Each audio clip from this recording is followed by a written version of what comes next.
2025च्या paper मधलं पुढचं उदाहरण जे आहे हे इयत्ता 7वीच्या कन्सेप्टवर आधारित आहे पहा. कारण यामध्ये जर पाहिलं आपण ही एक बैजिक राशी आणि ही एक बैजिक राशी यांची अगोदर काय करायची आहे बेरीज आणि आलेल्या बेरजेमधून ही बैजिक राशी काय करायची आहे वजा करायची आहे. तर बेटर असेल की तुम्ही अगोदर बेरीज करून घ्यायची आणि त्यानंतर आलेल्या उत्तरातून हे काय करायचं वजा करायचं. बरोबर. मग आता सुरुवातीला बेरीज कोणाची आहे 2x² अधिक 5x वजा 8.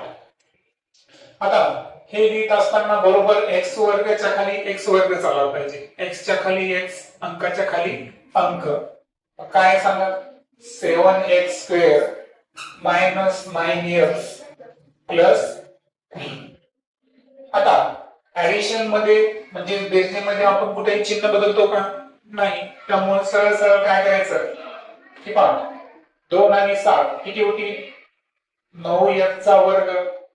आता इथं धन 5 आणि ऋण 9 मोठी संख्या कोणती आहे ऋण 9 म्हणून 9 मधून 5 वजा केले किती राहिले 4x. पण 9 ही ऋण संख्या मोठी आहे आणि म्हणून इथं घेताना आपण काय घेणार ऋण 4x. तसंच इथं धन 3 आणि ऋण 8 यामध्ये मोठे काय आहे ऋण 8. बरोबर आहे का. म्हणजे ऍक्च्युअली ती संख्या लहान असते परंतु तिचं चिन्ह जे आहे ते ऋण आहे आणि म्हणून 8 मधून 3 वजा केले 5 राहतात. पण 8 या संख्येचं चिन्ह ऋण असल्यामुळे इथं आन्सर काय घेणार आपण -5. त्यानंतर आता या हे जे उत्तर आलेलं आहे त्या उत्तरातून आपल्याला ही पदावली काय करायची आहे वजा करायची आहे ही राशी. मग आता सांगा काय काय आहे 9x चा स्क्वेअर त्यानंतर -4x आणि त्यानंतर -6. हे काय करायचं आहे वजा करताना खाली जेवढ्या आहेत राशी त्या सर्वांचं आपल्याला काय करायचं आहे चिन्ह बदलायचं. जसं की ही प्लस होती हिला काय देणार आपण मायनस. ही मायनस होती त्याच्याऐवजी काय घ्यायचा प्लस. हे मायनस आहे याच्याऐवजी काय घ्यायचा प्लस. धन आणि ऋण काय झालं इथं कॅन्सल. धन 4x ऋण 4x हे सुद्धा कॅन्सल.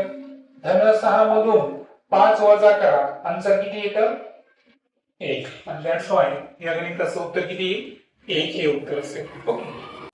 पुढच्या उदाहरणामध्ये पहा. आता तुम्हाला या ठिकाणी काय करायचं आहे विस्तार सूत्रांचा वापर करायचा आहे. आता आपण काय करू एवढे गणित काय करू थोडंसं स्लो स्टेप नसेल. ठीक आहे. पहिलं जे आहे ते आहे x वर्ग वजा 4. बरोबर. आता या स्थितीमध्ये काय करायचं आपल्याला पहा की इथं x कंसाचा वर्ग आणि 4 ही संख्या कोणाचा वर्ग आहे 2 चा वर्ग आहे. म्हणून इथं काय घेणार आपण 2 चा स्क्वेअर घेणार. हे लक्षात. आता एक सूत्र आहे पहा a² मायनस b² असं जर असेल तर आपण काय घेतो a plus b a minus b. त्या पद्धतीनं याचं सोल्युशन काय असेल सांगा a म्हणजे x आणि b म्हणजे काय 2. मग एका कंसात x अधिक 2 आणि दुसऱ्या कंसामध्ये x वजा 2 असे फॅक्टर्स आहेत.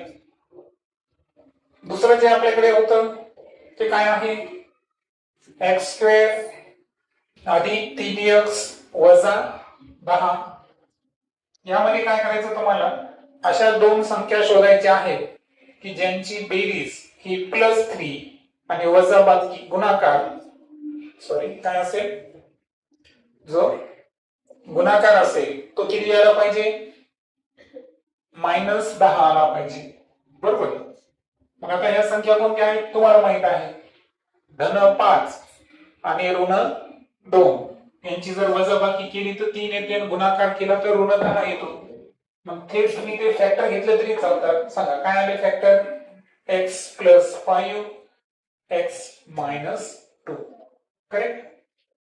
आता हे झालं दुसऱ्या संदर्भात. हे इथं मोडून घेतो मी वाटल्यास. तिसरं जे आपलं आहे ती राशी कोणती आहे x² + 2x - 15. मग आता इथं बेरीज आणि इथं गुणाकार. मग मग अशा कोणत्या दोन संख्या आहेत की ज्यांची बेरीज ही +2 येते आणि गुणाकार हा -15 येतो? त्या सुद्धा संख्या कोणत्या आहेत? धन 5 आणि ऋण 3. बरोबर. 5 मधून 3 वजा केला किती राहतील? 2 आणि 5 त्रिक है ना, +5 आणि ऋण 3 ऋण 15 येतो गुणाकार. मग 5 + 3 आल्यामुळे तुम्ही थेट फॅक्टर घेतले तरी चालतात. x + 5 आणि दुसरीकडे काय असेल? x - 3. बरोबर. आता राहिला प्रश्न चौथ्या याचा.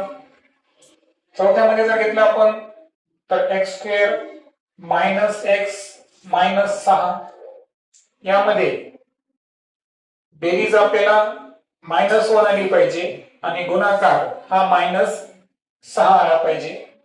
ती संख्या आहेत ऋण 3 आणि 2. आहे का? ऋण 3 आणि 2 यांची बेरीज ऋण 1 येते आणि दोघांचा गुणाकार काय येतो? ऋण 6.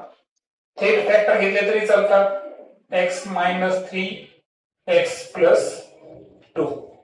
बरोबर. आता चला सर्वांच्या किमती आपण काय करू? इथे पुटअप करू.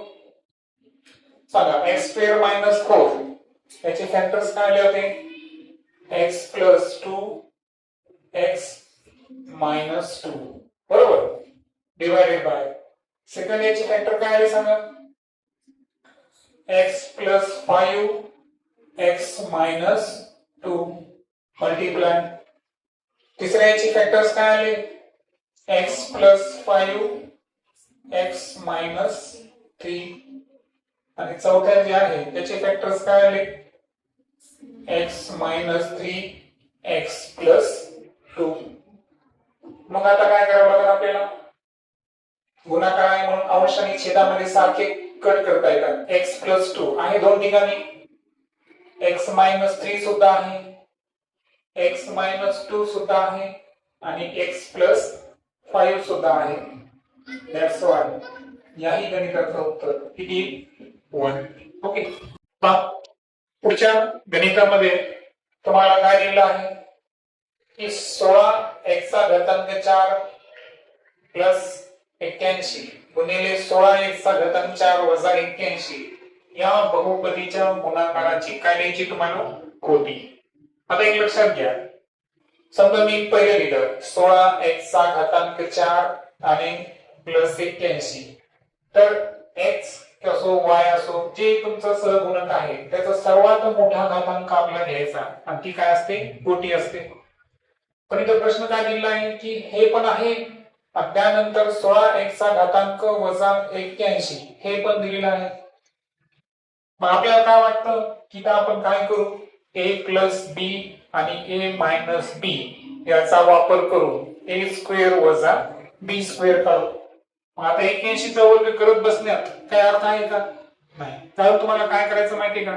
तोच गुणाकार करायचा आहे की जे दोन्ही याच्यामध्ये ज्याची कोटी जास्त आहे का त्यांचाच गुणाकार करायचा. हे तर लक्षात. म्हणजे एनर्जी जास्त वेस्ट नाही करायची. पहिल्या याच्यामध्ये सर्वात कोण आहे? 16x4. यामध्ये सुद्धा कोण आहे? 16x4. यामध्ये 16 सुद्धा घ्यायचे नाही. याची सर्वात मोठी कोटी कोणती आहे? x4. आणि इथली सर्वात मोठी कोटी कोणती आहे? x4. म्हणून तुम्ही याचा गुणाकार घ्यायचा. मग घातांकाचा नियम माहिती ना? x⁻a सॉरी a चा घातांक एखादी संख्या आहे त्याचा घातांक x आहे आणि गुणिले असते. सॉरी तुम्हाला m होता वाटतं, मला वाटतं रूल्स मध्ये a चा घातांक m गुणिले a चा घातांक n असेल तर m आणि n ची काय करतो आपण? बेरीज. काय करतो? ऍडिशन करतो. मग इथं सुद्धा काय करणार आपण? 4 आणि 4 ची काय करणार या ठिकाणी? बेरीज. मग सांगा x चा घातांक किती? 8 येईल. आणि म्हणून या गणितामध्ये जेव्हा आपण गुणाकार करू तर त्याची कोटी ही कोणती संख्या असेल? 8 ही संख्या असणार. ओके. या गणितामध्ये विचारलेलं आहे की एका अभयारण्यात जेवढे पक्षी आहेत त्यापैकी 1/2 पक्षी कुठं आहे? आकाशात विहार करत आहे. 1/3 पक्षी हे कुठं बसलेले आहेत? झाडावर. 1/8 पक्षी कुठं आहे? जमिनीवर दाणे टिपत आहे. आणि उरलेले 45 पक्षी कुठं आहे? तलावात आहे. तर पक्ष्यांची एकूण संख्या किती?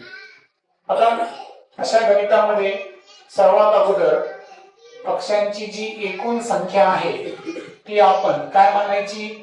एक्स मानायची. काय म्हणायची? एक्स. मग आता एक्स पैकी 1/2. एक्स पैकी 1/2 म्हणजे 1/2 गुणिले एक्स. बरोबर. तर एवढे पक्षी कुठे आहेत? आकाशात. 1/3 पक्षी झाडावर आहे. म्हणजेच एकूण झाडावर असणारे पक्षी किती झाले? 1/3 है ना. एक्स चे किती भाग झाले?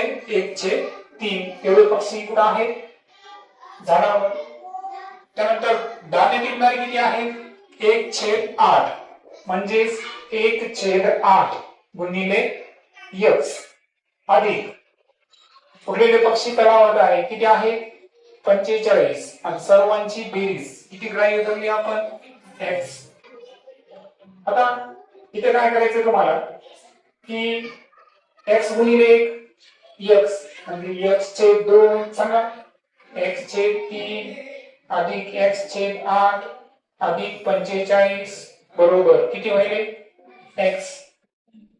मग इथं काय करायचं आहे तुम्हाला? लसावी. काय करायचं आहे? लसावी. पहा 2, 3 आणि 8. 2, 3, 8 यांचा लसावी निघतो 5, 16.